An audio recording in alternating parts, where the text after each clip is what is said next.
आज रूस यूक्रेन हमले का 15वां दिन है, तो वहां की पूरी कवरेज रिपोर्ट आपके लिए लेकर आए। तो चलिए शुरू करते हैं। रूस के यूक्रेन की बातचीत हुई नाकाम। रूस के विदेश मंत्री बोले पुतिन यूक्रेन के राष्ट्रपति से मिलने को तैयार, कभी तो बात करनी ही होगी। रूस यूक्रेन युद्ध का आज 15वां दिन है। गुरुवार को तुर्की के एंटलिया शहर में रूस और यूक्रेन के विदेश मंत्री की बातचीत नाकाम हो गई।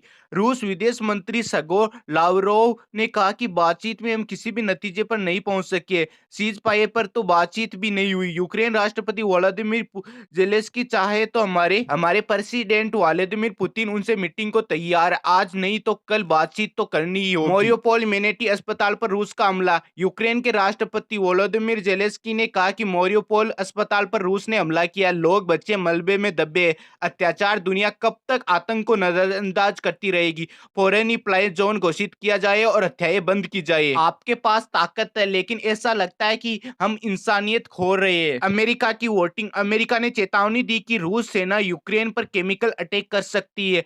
व्हाइट हाउस की प्रवक्ता जेन साकी ने कहा कि अमेरिका की जैविक हथियार प्रयोगशाला और यूक्रेन के रासायनिक हथियारों की विकास के बारे में रूस के दावे बेतुके हैं। इन दावों को जरिए भविष्य में हमलों के लिए जमीन तैयार कर रहा है। एक तरफ दोनों देश एक दूसरे पर आरोप लगा रहे हैं। रूस के राष्ट्रपति व्लादिमीर पुतिन ने कहा कि यूक्रेन के राष्ट्रपति लोगों को नागरिकों की निकासी में रुकावट डाल रहे हैं। वहीं यूक्रेन के विदेश मंत्री ने कहा कि रूस की सेना ने देश के 4 लाख नागरिकों को बंधक बना लिया है। यूक्रेन के रक्षा मंत्रालय ने कहा कि अब तक रूस के 12,000 सैनिक मारे गए। उनके साथ ही 317 टैंक, 39 एयरक्राफ्ट व 81 हेलीकॉप्टर, 60 फ्यूल टैंक व 60 ड्रोन को तबाह कर चुके हैं। एक तरफ यूक्रेन ने कहा कि यूक्रेन का कहना है कि रूसी आक्रमण के बाद मोलियोपोर में 1070 नागरिक मारे गए। उन्हें सामूहिक कब्रगाह में दफनाया जा रहा है। लगातार बमबारी के चलते अंतिम संस्कार मुश्किल हो गया। उनकी मौत पर आंसू बहाने वाला भी कोई नहीं बचा। वहीं दूसरी तरफ भारतीय ऑपरेशन गंगा के तहत अंतिम फ्लाइट आ जाएगी। यूक्रेन में फंसे भारतीयों को निकालने के लिए सरकार की ओर से शुरू किए ऑपरेशन गंगा के तहत अंतिम फ्लाइट गुरुवार को भारत पहुंचेगी।